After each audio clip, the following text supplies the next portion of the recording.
ইউনুসের প্রশ্ন হচ্ছে যে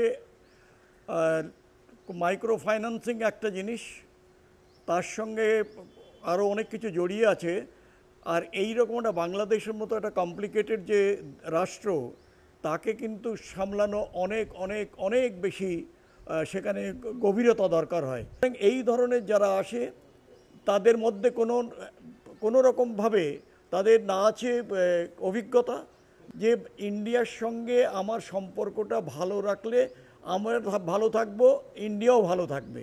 কিন্তু না, সে কী করলো যে আমাদের যে সেভেন সিস্টার চিকেন নয়, তারপরে চিকেন নেক কিংবা শিলিগুড়ি করিডোর যেটাকে আমরা বলি, সেই নিয়ে তিনি শুরু করলেন চায়নার সঙ্গে তার মতামত দিয়ে করতে। এই পরিস্থিতিতে একটা জিনিস মানতে হবে যে এই পরিস্থিতিটা কিন্তু অত্যন্ত আনস্টেবল পরিস্থিতি, যেটা একটা দেশের জন্য অত্যন্ত খারাপ।